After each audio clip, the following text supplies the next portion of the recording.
pues pongámoslo en nuestra agenda en un porcentaje, el debate. Pero hay otro porcentaje que podemos hacer que es práctico, ¿verdad?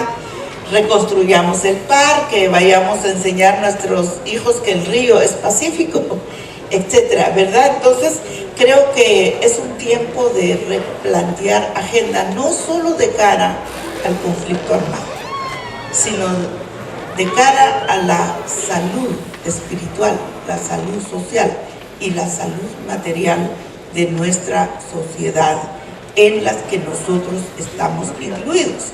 No es decir, la sociedad es allá y yo aquí no, sino la sociedad somos también los que habitamos en un pedazo de territorio. Hablar la verdad es otro de las armas poderosas que tenemos para construir paz.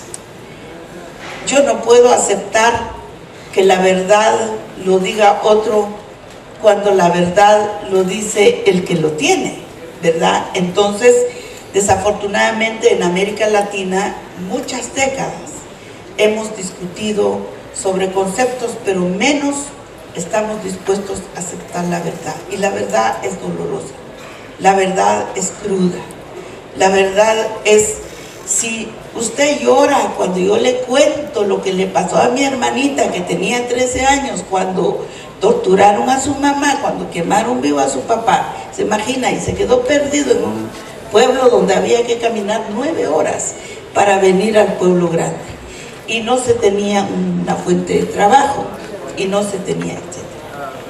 Y eso le duele al ser humano cuando oye un sufrimiento que no lo ha vivido, pero le duele más el que lo vivió.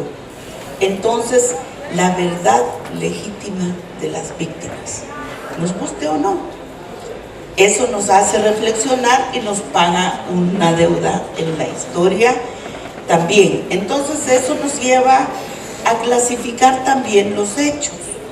Fíjense que el tema de derechos humanos a mí me preocupa mucho, porque en Guatemala pasó que derechos humanos, ese sector, ¿verdad?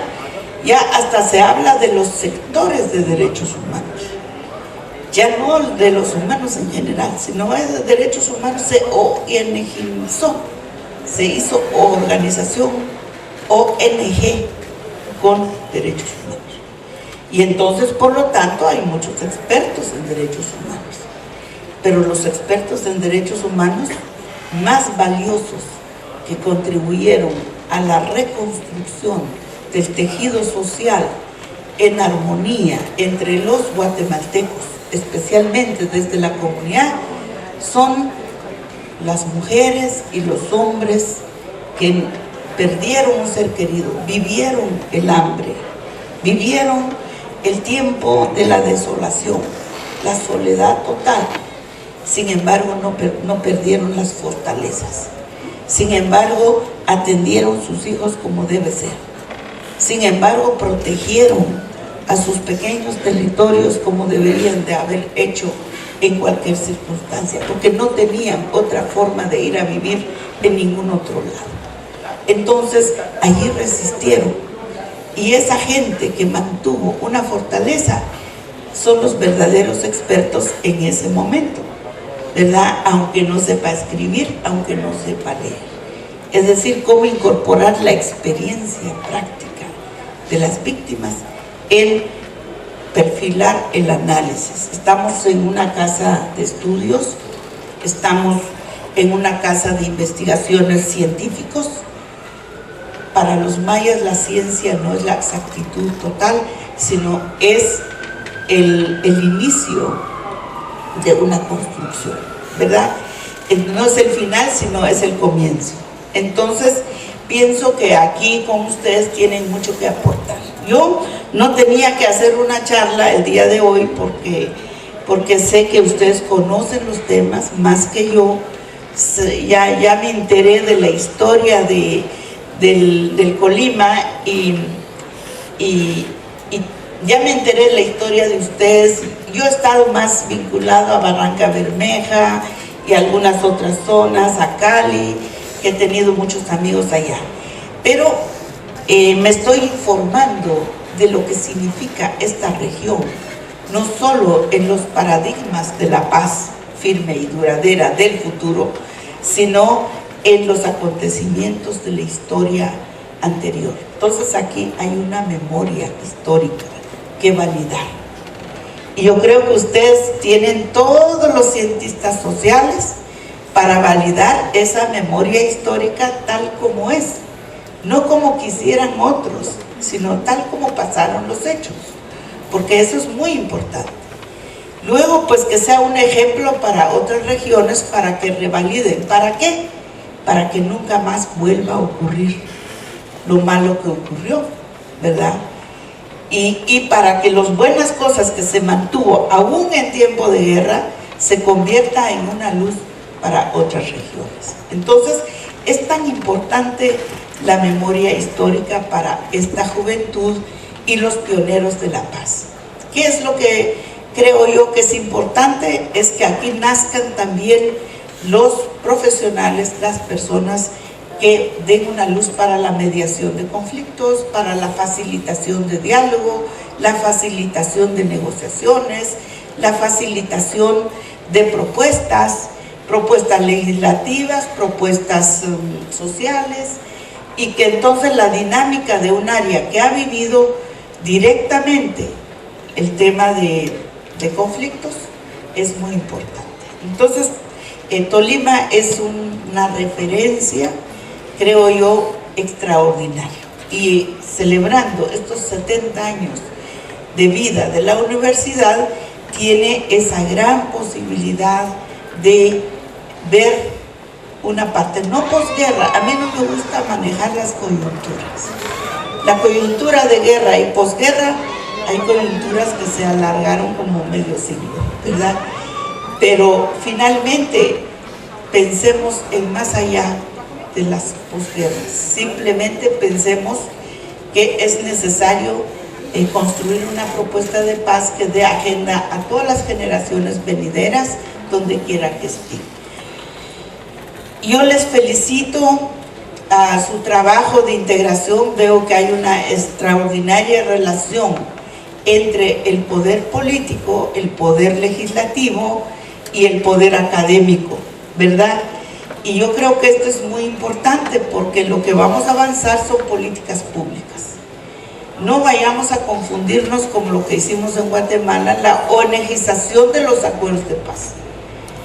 Claro, mientras que existieron las ONGs, las organizaciones no gubernamentales, mientras tenían una forma de existir, pues se hablaba de los acuerdos de paz y se hablaba de los preceptos.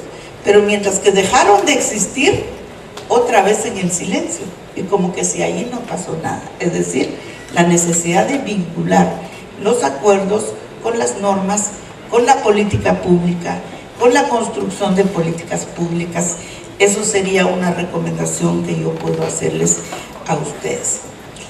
Nunca desechen una fortaleza. O sea, aquí todos somos inteligentes y todos nos nace una curiosidad para hacer algo bueno, y que creo que esa disposición, es decir, la buena voluntad de todos, independientemente de los prejuicios. Finalmente, en este día voy a abordar algunos temas más específicos, como el tema del perdón. Yo a los periodistas les decía hoy, cuidado con que cometan errores tan extraordinarios que se cometió en el caso de Centroamérica y en el caso de Guatemala. Yo recuerdo, nosotros estábamos cuidando una fosa común allá en San Juan Comalapa. Estábamos haciendo ya las exhumaciones. Había más de 300 osamentos de víctimas en esa fosa común, donde Rosalina buscaba a su esposo y su papá. Y entonces ellos estaban cuidando el territorio. Cuando llegó el Papa a su santidad, y dice: pido perdón pido perdón a las víctimas de Guatemala. Y nosotros nos quedamos fríos, porque no entendimos qué perdón hablaban. Porque allá estaban ellos cuidando la fosa común. ¿A ellos también los incluían o no? Entonces, y luego los presidentes venían en un campo de fútbol, decían: pido perdón en nombre del Estado a las víctimas. pero las víctimas allá llorando, buscando su mamá, buscando su papá, buscando su hijo, buscando su ser querido. Entonces se volvió el tema del perdón un mito que lejos de dignificar al ser humano, destruye el ser humano. Y entonces eso se rompieron muchos códigos. Entonces ya vienen los victimarios y decían, pero si el Papa ya pidió perdón, ¿cómo quieren ustedes hablar todavía? Pero si ya se pidió perdón allá en el campo de fútbol, ustedes quieren venganza. Ustedes entonces empezaron a promover la doctrina de la venganza. Eso es muy negativo. Entonces aquí yo pienso que deberían de ser ustedes más humildes para que el perdón se vuelva una mística solemne del que alguien quiere resarcir un daño que causó, tenga la oportunidad de ir a la vecindad y decir, señora, yo sabía dónde estaba su esposo, pero no me animé, o sea, no me atreví, tenía miedo, pensaba que me iban a matar también, o sea, porque esos casos también se dan. Bueno, felicidades para estos 70 aniversarios. Me alegra muchísimo que hay un enfoque de paz, de cultura de paz, como agenda global de ustedes. Me alegra que para usted la paz no solo se va a firmar en otro lado, sino se va a construir aquí en Tolima, ¿verdad?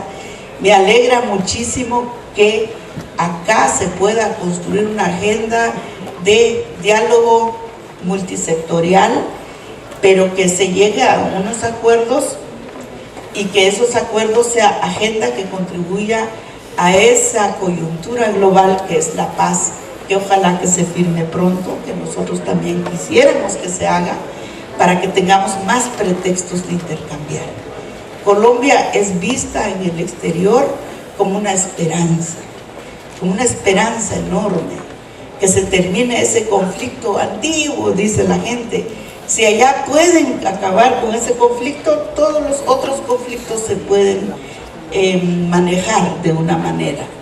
Entonces, pues que sientan ustedes esa gran responsabilidad del que muchos tenemos esperanza, que ustedes aquí van a construir una paz firme y duradera, beneficioso para todo el continente y para el mundo.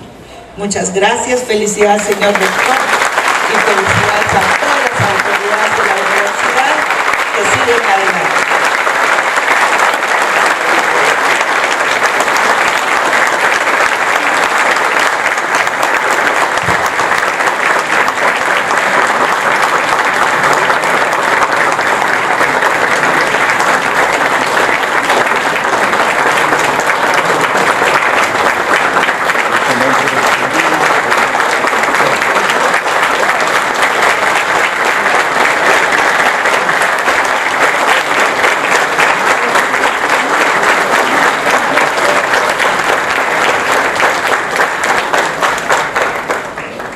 Muchas gracias 400 veces a la doctora Rigoberta Menchú. Esta tarde a las 3 de la tarde, su conferencia en la Universidad de Tolima, Conflicto y Construcción de Paz. A las 7 de la noche.